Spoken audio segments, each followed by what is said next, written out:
Bienvenidos y bienvenidas a nuestra nuestra primera clase del segundo semestre. Ahí sí, nuestra primera clase del segundo semestre. Nuestro horario de chat los dejé y las dejé invitados a este segundo semestre, en donde nos íbamos a concentrar particularmente en biología celular. Vamos a entender cómo es la célula, qué estructuras tiene, qué diferencias tiene, cómo funciona, etcétera. Vamos a ver mucho. Contenidos que les van a servir, créanme, hasta cuarto medio, incluso si quieren estudiar alguna carrera científica, hasta los primeros ramos de la universidad. Espero que les guste esta unidad porque la verdad es básicamente el abrir la puerta a una tremenda casa. ¿Ya? Y en nuestro inicio nos acompaña la célula animal y una célula vegetal. Probablemente ahora ustedes la vean y vean como más colores que algo concreto. Y en el fondo lo ideal es que al final del semestre vean esas células y digan, ya sé, mira, ahí hay tal cosa, tal cosa, tal cosa, y sirve para tales cosas, y se diferencian en tales partes, etc. Al menos ese es el objetivo. Bien, entonces, el objetivo de esta sesión en particular es conocer los postulados de la teoría celular. El segundo, de relacionar morfología con funcionalidad, no lo vamos a hacer en esta sesión, simplemente se me pasó. Podría pausar el video, pero la verdad es que prefiero seguir grabando y simplemente decir que ese objetivo lo vamos a ver la próxima clase. Así que lo que vamos a hacer hoy día es simplemente conocer los postulados de la teoría celular. Y para eso, un poco de reseña histórica. En el año 1665, Robert Hooke tomó un microscopio de la época, que eran más o menos como el que está aquí en la foto, con poco aumento en comparación a los que hoy en día podemos tener, muy poco aumento en comparación a los que hoy día podemos ver. Pero él básicamente puso un corte de corcho. El corcho antiguamente no era plástico como los que vienen hoy día en las botellas de licores, sino que eran provenientes del árbol. ¿Ok? Eran básicamente cortes de un árbol. Ah, y lo que básicamente él observó está ahí en la foto. Él observó celdas. ¿Sí? Él obviamente no sabía lo que estaba observando, él simplemente llamó a este grupo como celdas o celdillas o células. Y por primera vez nace este nombre, células. Lo que él observó ahí eran como pequeños grupos de algo. Se ve muy bien también como cuando la tierra está muy seca y se forman como estas grietas entre medio, era parecido a eso.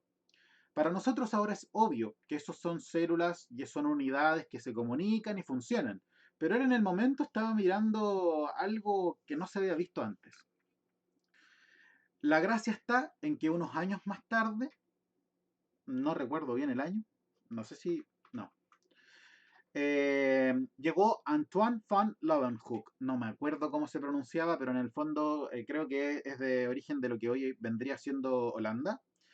Él aprovechó los negocios que tenían sus papás y sus conocimientos en óptica porque vendían lentes y pudo crear un microscopio que es lo que estamos viendo aquí al medio. Él pudo crear un microscopio más potente, que tenía más acercamiento que los que se usaban en la época. Y eso le permitió a él, un comerciante, entrar en el mundo de la microbiología observando, describiendo, nombrando incluso. Él, de hecho, fue la primera persona que pudo observar espermatozoides. Recordemos, materia de séptimo básico quizás, los espermatozoides son una de las células más pequeñas que existen. Por lo tanto, observarlas con el microscopio tradicional de la época era imposible. Pero con estos sí lo eran. Y él básicamente llamó a esto animáculos. Y de hecho, obviamente, a partir de estas descripciones nacieron un montón de teorías de, entonces, cómo es que los espermatozoides llevan la información genética, o un montón de teorías. Él básicamente pudo observar y describir por primera vez espermatozoides, como les dije. Creo que los primeros que describió fueron con espermatozoides de conejo, de perro, no me acuerdo qué era. También pudo observar glóbulos rojos, una célula relativamente pequeña dentro del cuerpo humano. También pudo observar paramecios dentro de aguas de lagos y ríos, y entender que debajo de cualquier sustancia básicamente podíamos encontrar pequeños animales, pequeños vegetales que, eh, que empezaron a ser descritos. Esto es importante, empezaron a ser descritos. Antes no se sabía de la existencia de ellos. Y ahora sí se podía. Obviamente, con el paso del tiempo, muchos años después, de hecho casi 200 años después, se empezó a entender mejor qué eran estas celdas, que son células, qué eran estos espermatozoides, que son células, y estos paramecios, que son células. Hasta que básicamente en 1838 Matthias Schleiden describió que todos los vegetales están formados por células.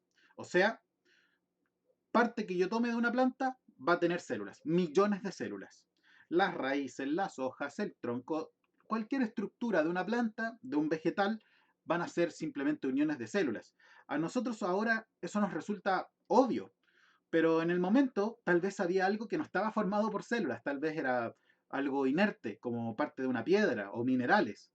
Eh, y obviamente un montón de estudios y reflexiones lo llevan a postular esto. En el mismo año, Theodor Schwann eh, propone que no tan solo los vegetales, bueno, eso lo dijo Schleiden, Schwann dice que todos los animales están formados por células. Así que este año probablemente fue un año revolucionario para la biología. Se estaba postulando que tanto animales y vegetales siempre estaban constituidos, formados en un 100% por células. Bueno, finalmente en 1855 Virchow propone y postula que todas las células provienen de células que existieron previamente.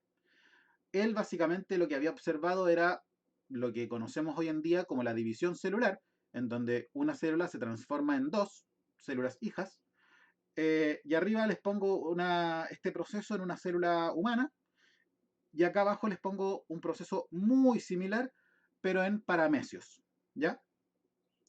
He mencionado paramecios dos o tres veces en esta sesión, así que si quieren averiguar qué es un paramecio, búsquenlo. Bien, sí, más o menos en esta misma época, 1860, por ahí, finalmente llega Louis Pasteur con este revolucionario experimento.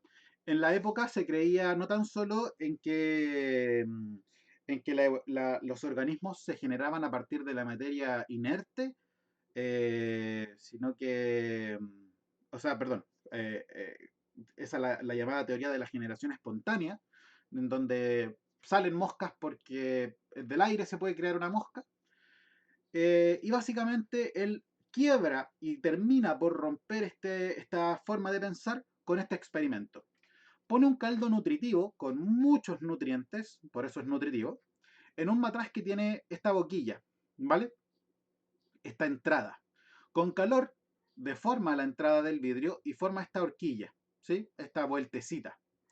Esta vueltecita básicamente lo que hace es que la entrada de aire quede estancada aquí en la base, ¿sí? Polvo y en el fondo cualquier cosa que caiga no va a entrar al líquido, sino que va a estar aquí atascado, por así decirlo. Bueno, básicamente él hierve el caldo para matar los microorganismos que allí vengan, ¿sí? Porque ese caldo no estaba limpio, no estaba estéril, así que lo va a hervir y así va a entender que el caldo está sin ninguna célula viva. Hongo, bacteria, todavía no se conocía muy bien el efecto de ellas, pero se entendía que los microorganismos podían echar a perder estos caldos, ¿ya?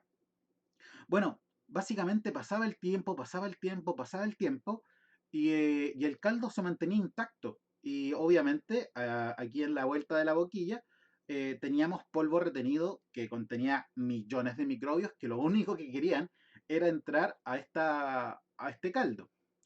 Resulta que lo podía mantener durante mucho tiempo y el caldo no se echaba a perder. Hasta que básicamente esto depende del esquema que les muestren, él en algunos diagramas se muestra que él gira un poco este frasco, como se muestra aquí en la figura, hasta que parte del líquido toma este taponcito de suciedad que se armó y lo devuelve de nuevo al contenido y rápidamente se echa a perder. Hay otros diagramas que dicen que él rompió básicamente la boquilla de arriba y dejó entrar aire del medio ambiente directamente al caldo. Básicamente da lo mismo como lo haya hecho, de verdad. Lo importante es que permitió que el aire o lo que había en el aire mantuviera contacto con el caldo y rápidamente se echó a perder. ¿Qué pudo concluir a partir de este experimento? ¿O qué se imaginan que pudo concluir a partir de esto? Que no podían aparecer bacterias o aparecer microorganismos de la nada. O sea, tenían que haber microorganismos para que las cosas se echen a perder. Así que básicamente él concluyó que los seres vivos sí provienen de otros que existieron previamente. Y eso obviamente tiró por la borda no tan solo la generación espontánea, sino que confirmó uno de los postulados de Virchow, que todas las células provienen de otras preexistentes. Así que hoy en día nosotros entendemos a la teoría celular con principalmente cuatro postulados. Los primeros dos. Primero, la célula es la unidad estructural de todos los seres vivos. ¿Qué significa que sea la unidad estructural? Significa que va a ser parte de la estructura, de la forma o del contenido de lo que va a haber dentro de los órganos. ¿Sí? La estructura, eso significa que mis músculos tienen esta forma porque hay células que tienen esa forma. Mi estómago tiene esta forma porque hay células que tienen esta forma. Mi piel es suave o es áspera porque hay células que son ásperas o suaves o segregan cosas. No, son. El tejido adiposo es suave básicamente porque las células son así, con esa forma. Bueno, el segundo postulado habla acerca de la unidad funcional, de que básicamente yo funciono o todas mis funciones se van a ver explicadas por el funcionamiento colectivo de las células. Es decir, yo puedo respirar y usar oxígeno porque mis células pueden usar oxígeno. Yo puedo correr porque tengo células que me permiten correr. Yo puedo pensar porque hay células que me permiten pensar, porque esa es su función, permitirme pensar. Yo puedo digerir mi alimento básicamente porque tengo células que funcionan y me permiten digerir el alimento. ¿Ok? Básicamente, el ser la unidad funcional significa poder explicar todo el funcionamiento de un organismo a partir del funcionamiento de las células. ¿Sí? No hay ni una función que yo diga, ok, esto lo puedo hacer yo, que no pueda explicar porque lo hace una célula. Todo viene de una célula, o sea, o de un grupo de células, principalmente. Otros dos postulados, que son como axiomas, son como bases fundamentales para entender qué es una célula. La célula es la unidad de origen de todos los seres vivos. Todo ser vivo, toda célula, se debe haber originado a partir de una que previamente existió. Básicamente, nosotros mismos, pensemos en nosotros mismos. Nosotros nos formamos en el momento de la fecundación. Nuestra primera célula se llama cigoto. Y es que el cigoto se dividió en dos, esas dos en cuatro, esas cuatro en 8, 16, 32, y básicamente cada célula dio origen a dos más. Um, y ahora nosotros estamos formados por millones y millones de células que en algún momento fueron una previamente. O sea, dos de nuestras células fueron una antiguamente.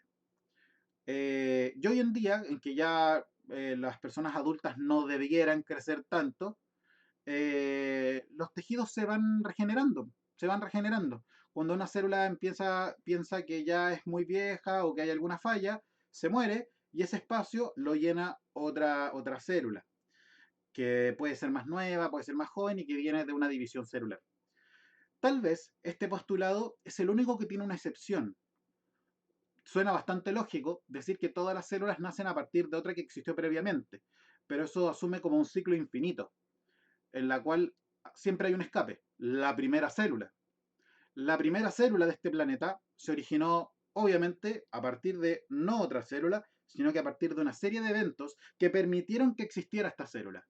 Se cree que la primera célula se originó en aguas volcánicas, aguas calientes, a partir del burbujeo que había, en donde una gota de grasa pudo envolver material genético que probablemente haya sido muy precario, muy antiguo, muy primitivo, y que básicamente permitió crear un sistema que se autosustentó. Pero lo importante más que la excepción es que entiendan el postulado en sí. Toda célula viene de una que ya existió previamente. Y la última es básicamente decir que la unidad es la unidad genética de todos los seres vivos. Esto significa que todas las células tienen material genético y que este material genético es necesario para no tan solo funcionar, sino que también para transmitir la información genética o las características de un ser vivo. ¿Sí?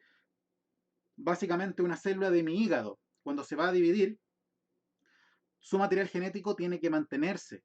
Una célula tiene que decir, ok, yo tengo toda la información genética del profe. Y cuando se vaya a dividir, tengo que entregarle una de estas copias a cada célula que está dividiéndose. Esto es para asegurar que todas mis células tengan la información genética correcta, cómo funcionar de acuerdo a una célula mía. Y en su caso también pasa lo mismo.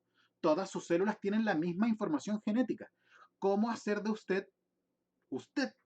Así que el cuarto postulado es que la célula es la unidad genética de todos los seres vivos porque tiene todo el material genético que se necesita para hacer el ser vivo que es. ¿Sí? Eso aplica para los organismos pluricelulares y unicelulares. Y eso, la sesión de hoy es muy cortita. La verdad es que teoría celular es la introducción que necesitábamos para entender lo que se nos va a venir encima. Recuerden que el segundo objetivo, que era relacionar forma y estructura y funciones, lo vamos a ver en sesiones futuras. Así que eso, espero que podamos hacer un buen horario de chat. Hasta entonces, cuídense mucho, pórtense bien. Chao, chao. Y no olviden suscribirse si lo está viendo desde YouTube, poner la campanita porque así se va a enterar cuando yo subo y darle like al video. Cuídense mucho. Chao, chao.